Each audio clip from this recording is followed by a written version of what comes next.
So fast forward to Estoril, Portuguese Grand Prix. You've got the nod. You're in the car instead of Andretti. How confident were you going into that race weekend? Okay, it was not. It was quite an interesting one. Being test drive a whole year. So come back to racing. It's not going to be an easy one. And to become racing driver for McLaren, you will get a lot of media attention. Your agenda during a weekend is busier than ever. I mean, it was busy with the Lotus, but McLaren it was even busier. Your words, what you were using, were definitely more carefully analyzed. Is it media? Is it with the team when you're on race weekend? And of course, in a race weekend, we had different engineers what we had in a test team. Because that time, McLaren had a separate test team. Well, the test team and the race team. So there were separate people. It was like two teams. One was testing, one was racing.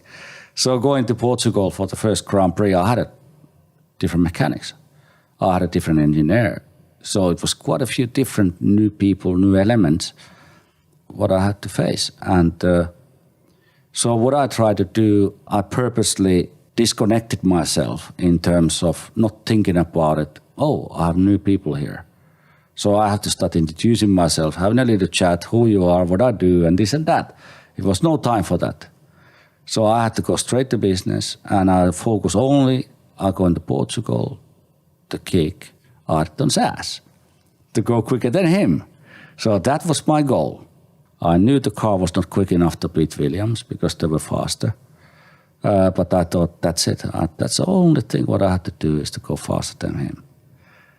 And you did. And it happened. How good was your lap?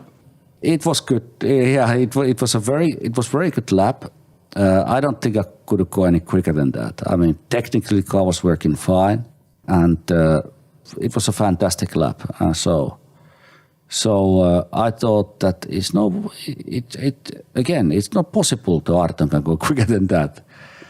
And I felt also Ayrton was not. Also, I think psychologically he was not 100% there, because I think his expectations for the start of the seasons were high. That's why he decided to go to McLaren in '93. So then he realized during the year that Williams is quicker, they're doing a better job. I think he started losing his, not motivation, but not there. So when I jumped in behind the steering and going quicker, I think he woke up and said, oh my God, this is not good. This is not good for me. What did he say to you? Well, he was not shocked. He was not disappointed.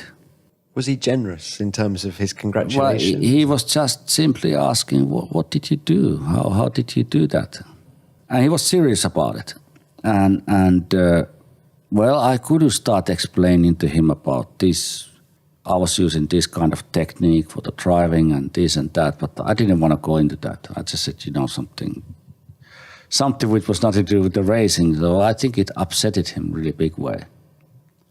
I think it upset it because he thought, what is this girl about? Why it doesn't tell me? And I think he took me wrong way straight away, that way I don't tell him the truth, how I'm performing out there. And that was not my intention, of course. It was, But the guy who is 3 times world champion and the young guys coming there, kick his ass in a qualification. Of course, for him, it was not the time to joke. It was him time to start working. And for me, it was just, this is normal for me. So it was not, he was not very happy about it. So it was really difficult. And I saw also impression of the team. When the Ayrton wasn't there and I was looking at the team members, the mechanics, the engineers, they had a little smile in their face and they were really happy because, like I said earlier, the team works so hard. They work so hard. That time there was no regulation that way. The mechanics had to stop work. That time was 24/7. So they were working harder than ever. And, if there's a driver who complains non-stop, doesn't do testing, So I think they were pretty happy, the mechanics see like, okay, now you got the lesson here. You don't get anything free. Do you think that was the moment that you really arrived in Formula One as a driver?